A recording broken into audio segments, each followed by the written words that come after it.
네, 김진팔입니다.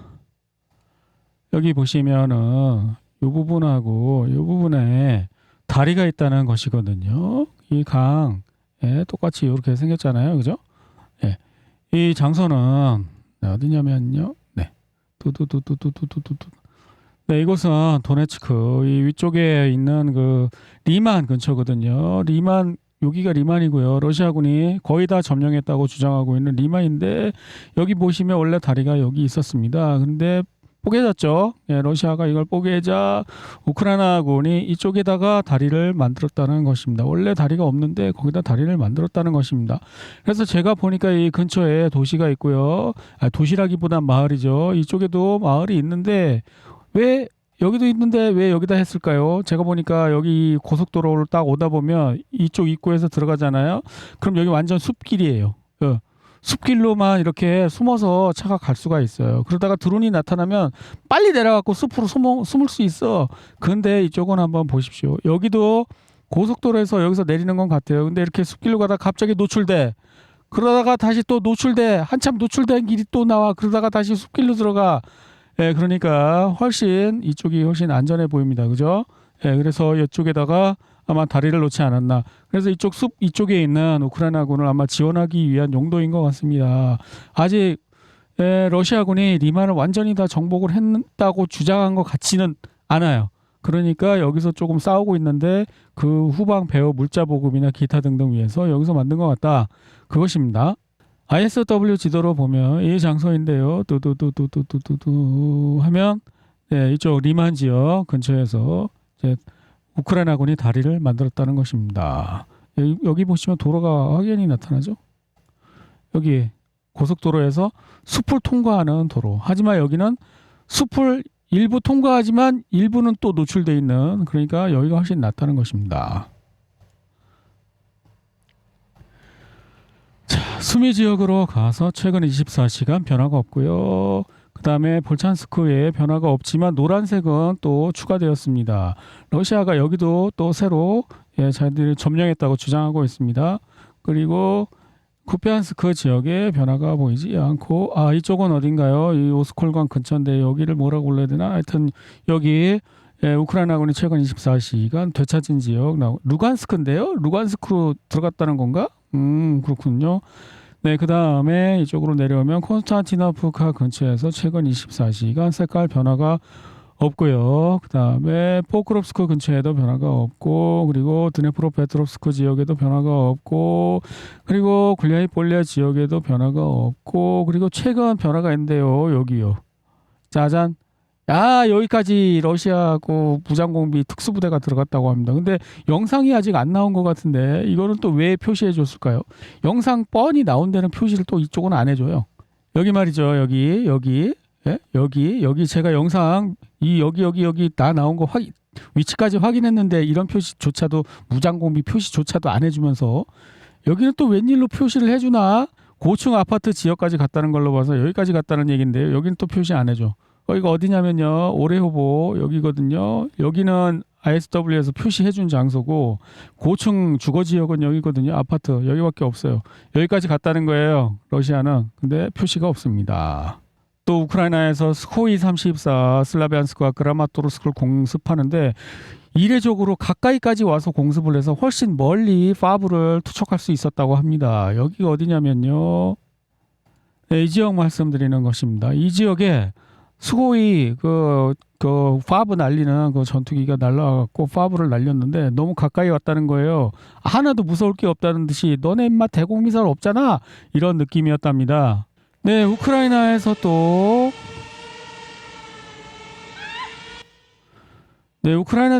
그 부차 사건 같은 가짜 영상이 나왔다고 합니다. 어떤 상인을 드론이 막 쫓아가면서 공격하는 영상이 나왔는데 짜가 같다는 의혹이 이제 제기되고 있어요.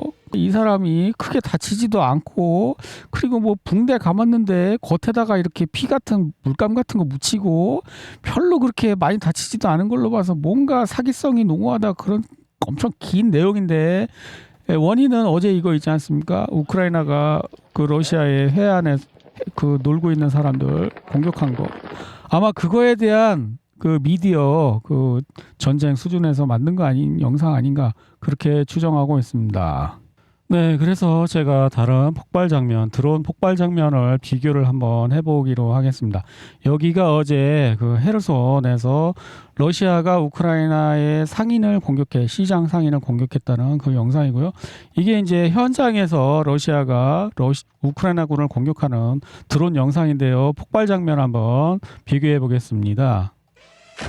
네, 폭발 정도, 이 정도 폭발 보여주고 있습니다. 이쪽 오른쪽. 네. 뒤에 잘못 맞췄죠. 자, 두 번째 정통으로 맞췄습니다. 아, 근데 이거는 차 안에 폭탄이 실려 있을 수도 있어. 그래서 아마 큰 폭발이 났을 수도 있어요. 이거만 봐갖고는 알 수는 없지만 어쨌든 조작이든 아니든 그런 의혹이 제기되고 있고요. 이럴 수도 있죠. 예를 들면 과거에 전쟁 초기에 아마 첫 해였을 거예요. 이 크라마토르스크의 역에 기차역에 피난민들이 몰린 적이 있었거든요. 거기에 우크라이나가 그 자기네가 무슨 미사일 같은 걸로 우라간인가 뭔가로 공격을 해서 사람이 많이 죽거나 다쳤는데 러시아가 했다 이렇게 주장했었던 적이 있었어요. 근데 러시아는 아니다. 우리가 거기를 러시아계 사는데 도네츠크에 있는 사람을 왜 공격하냐 이렇게 서로 주장이 갈렸던 적이 있었는데 지금 여기서 일어난 일은 여기 헤르손이잖아요. 헤르손이 아마 이쪽 건너편 이 다리 건너편 이쪽 헤르손을 말하는 걸 거예요. 이 여기 있는 어느 시장에서 벌어진 일인데 여기도 어차피 러시아계가 많이 살고 있으니까 우크라이나 그 입장에서는 여기나 똑같은 거는 크라마토르스크 여기나 아무나 죽이고 러시아가 했다 그럼 편리하잖아요. 그럴 가능성도 있다. 증거는 없지만 그렇게 의심할 수 있는 가능성도 있다는 것입니다. 네, 오늘도 러시아는 그 흑해 봉쇄 작전을 계속하고 있습니다. 네, 오늘도 계속 러시아는 흑해를 봉쇄하는 작전을 계속하고 있습니다. 이것도 다 그런 영상이고요. 우크라이나 농업부 장관 타라스 비소치키는 로이터 통신과의 인터뷰에서 해상 봉쇄로 인해 올해 농업 부문의 직접적인 손실이 15억 달러에서 30억 달러에 이를 수 있다고 밝혔습니다. 러시아의 공격으로 올해 곡물 및 유지종자 수출 예상 물량의 절반가량이 위협받고 있습니다.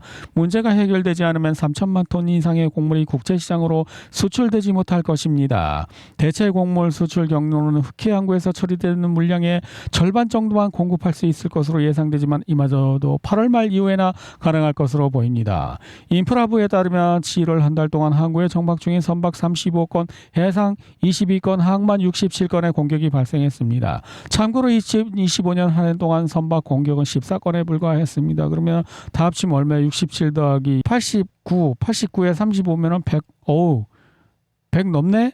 120건 정도 되네? 그럼 거의 얼추 비슷한데요? 우크라이나가 여기 있던 러시아 배에 공격했다고 자랑한 게 100건이 넘었었거든요. 그러면 러시아가 이쪽에서 공격한 배도 거의 얼추 비슷한데요? 하지만 러시아는 이쪽으로 들어가는 배는 여기 입구에서 러시아군이 승선해서 총 들고 승선해서 이렇게 여기서 일 보고 나오면은 다시 여기서 내리는 시스템을 마련했다고 합니다. 우크라이나는 그런 걸 가능하게 할 수 있을까요?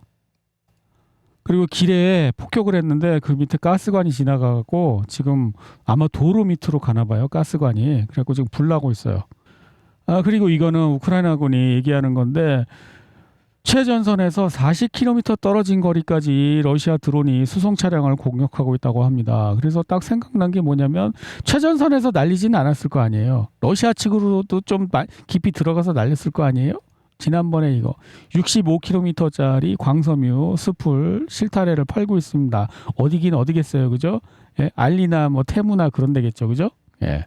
이거 날아가는 장면까지 뒤에 이렇게 이제 보여줘요. 실제로 이걸 달고 날아갈 수 있는 정도의 무게다 하는 거를 보여주기 위해서 이 상인이 아마 올린 영상 같아요. 여기 광 케이블 여기다가 이렇게 생긴 데다 꽂고 여기다가 이렇게 조종하는 거 이렇게 했고 야 이렇게 날리면 되는 거야. 야 날아가지. 러시아 전문가들이 FPV 시스템에 통합 가능한 65km 범위 광섬유 링크를 발표했습니다. 우크라이나군 총참모부는 7월 한 달 동안 우크라이나군에 투하된 고폭탄 공중 투하 횟수가 8,300여 회로 역대 최고치를 기록했다고 밝혔습니다. 미사일 공격이 많은 주목을 받지만 실제로는 고폭탄이 대부분의 공격을 담당하고 있습니다. 우크라이나군도 인정하고 있는데요. 드론만 필요한 게 아니고 온갖 무기가 다 필요하다고 그거를 부족하다는 얘기겠죠. 키예프와 키예프 지역에 대한 공격이 진행 중입니다. 오블론 지구는 정전 상태입니다. 이거 레미콘차 같은데? 레미콘차? 뉴욕타임즈는 트럼프 대통령에게 우크라이나 전쟁 협상에 개입할 것을 촉구했습니다. 뉴욕타임즈는 민주당 신문이죠. 그리고 트럼프하고 원수지간인 신문이죠. 그럼 뭐예요? 야! 트럼프 우크라이나 안 도와주냐? 나 임마 우크라이나에 그 펀드 투자했는데 전 재산 몰빵했는데 이길 줄 알았는데 너 때문에 지게 생겼어. 내 재산 날라가게 생겼어. 뭐 이런 거 아닐까요? 네타냐후 너도 가만히 두지 않겠어. 가만히 있었으면 미국이 우크라이나 몰빵 지원할 수 있었는데 네가 중동에서 문제를 일으키는 바람에 네타냐후도 비와 뭐 이런 얘기도 아마 하고 싶을 수 있는데 그것까지는 얘기 안 하고 있습니다. 러시아 올겨울 우크라이나 상수도 하수도 시설 공격 예상.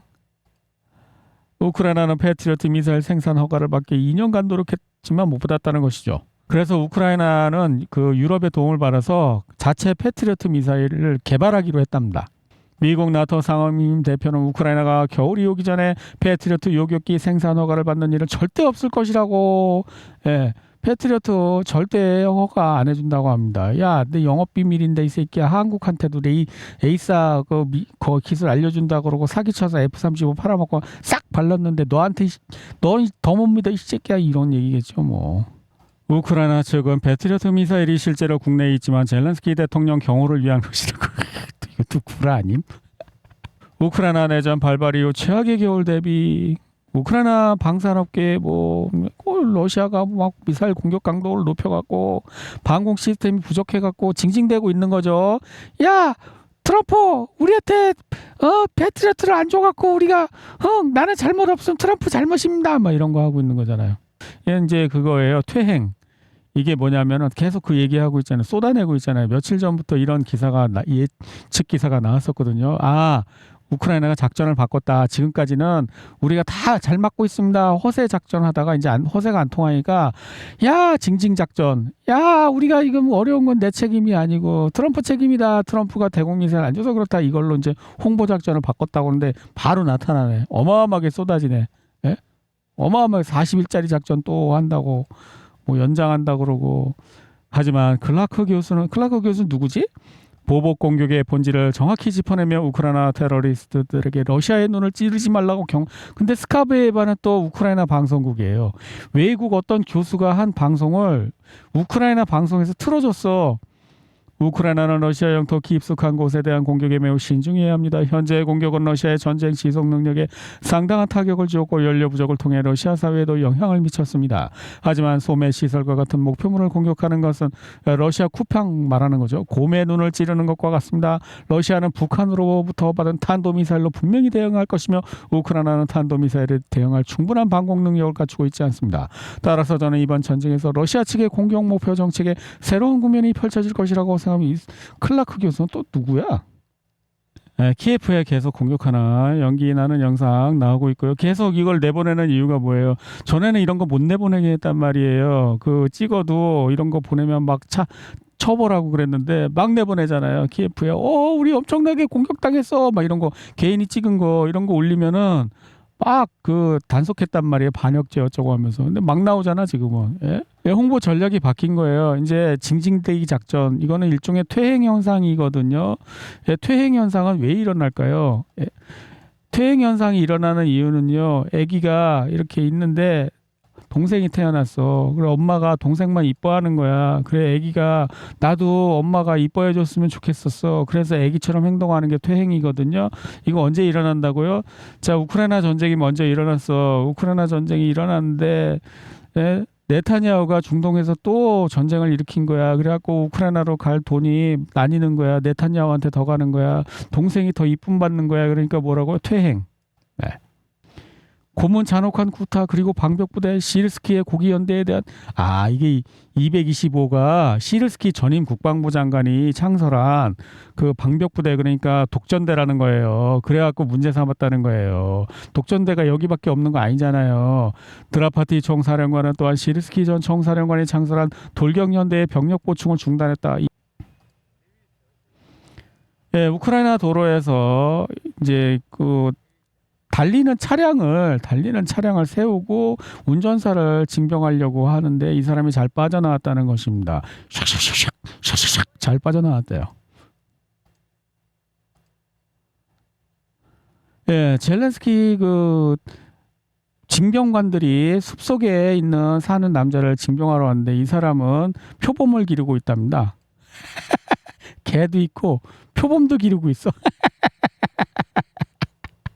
당연히 그는 옆에 표범이 있는 채로 어디에도 갈 수 없다. 표범한테 물어 그러면 어떻게 될까?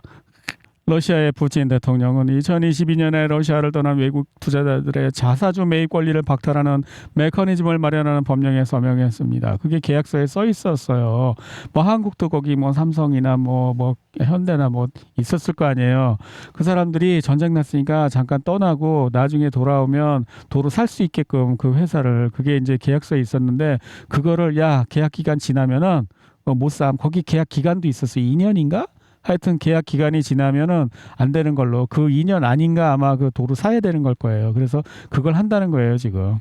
독일이 신형 곡사포 155mm 곡사포를 우크라이나에 비밀리에 인도했다는 사실이 밝혀졌다고 합니다. 북한의 생산 능력 증가는 러시아에게 더욱 희소식입니다. 이는 상대적으로 저렴한 비용으로 우크라이나에 사용할 미사일 수를 대폭 늘릴 수 있게 해주기 때문입니다. 초기에 KN-23의 품질과 정확도에 대한 의문이 제기되었지만 한국군은 쿠르스크 지역에 병력을 파견한 직후 이러한 문제들을 기적적으로 해결한 것으로 보인다. 그러니까 북한이 쿠르스크에 이제 파병을 한 대가로 러시아가 뭔가 기술적으로 도와주지 않았냐 그런 얘기 같죠?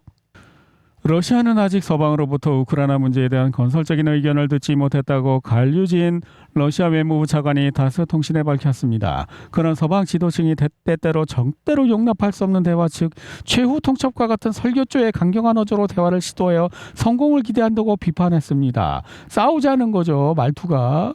화해하자는 게 아니라 싸우자는 말투로 야 우리 말 안 들으면 너네 완전히 죽여버리겠어. 그러니까 말 들어. 뭐 이런 식으로 얘기하는데 어떻게 타협이 돼. 그런 얘기겠죠. 마치 트럼프가 얘기하는 것 같죠. 트럼프 대통령은 이란이 양보하고 대화를 시도하지 않으면 이란의 지도부를 다시 한번 제거하겠다. 막 이런 식으로 이제 러시아한테도 하는 모양이죠. 유럽연합 통계청과 킬 세계경제연구소의 자료를 바탕으로 이즈베스티아의 러시아 언론의 계산에 따르면 키예프에 대한 유럽의 지원 지출은 지난 1년 동안 1.5배 증가했습니다. 그거 됐잖아. 900억 유로. 900억 유로 그거 지출 시작했잖아요. 러시아 돈 그거 담보로 이제 러시아 돈을 꺼내서 쓰지는 못하니까 러시아 돈을 담보로 야 너가 전쟁 이기면 러시아의 전쟁 배상금 받아서 갚아하면서 900억 유로를 이제 우크라이나에 빌려주기로 한 거 그거 이제 지출이 시작됐으니까 아마 그렇겠죠.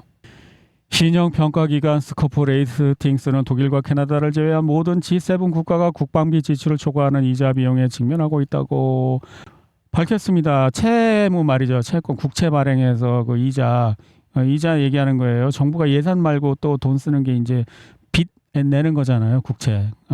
지금 빚이 많다는 거예요. 미국만 그런 게 아니라 이 서구권 나라들이 거의 다 그렇다는 거예요. 텔레그램 압박받아 애플이 오늘 밤 앱스토어에 텔레그램을 몇 시간 동안 삭제했다가 다시 풀어졌다고 합니다. 아동 성착취물 콘텐츠. 근데 이건 이미 지우고 있대요. 텔레그램이 스스로 찾아서 지우고 있는데 이건 핑계래요. 근데 왜 그럼 이 핑계를 댔냐? 텔레그램한테 백도어를 요구한다는 거예요. 애플이. 그렇다는 이제 추정이죠. 이 사람도. 그 백도어 텔레그램 그 앱에다가 애플이 백도어를 해갖고 탈탈 털 수 있게 그거를 백도어를 달라는 거예요. 근데 거부했나 보죠. 그래갖고 이걸 했다는 그런 썰이 있는 거예요. 그러면 텔레그램은 거부하니까 없고 그러면 나머지 다른 모든 프로그램들은 백도어가 있다는 얘기도 되는 거네. 그잖아요. 애플의 앱스토어에 앱이 올라오잖아요. 그럼 우리가 그걸 이제 핸드폰에 다운받아서 이제 깔고 쓰잖아요. 근데 다른 모든 프로그램은 백도어를 허용하는데 텔레그램이 여태 허용을 안 해갖고 애플한테 압박받고 있다 이렇게 해석할 수도 있잖아요.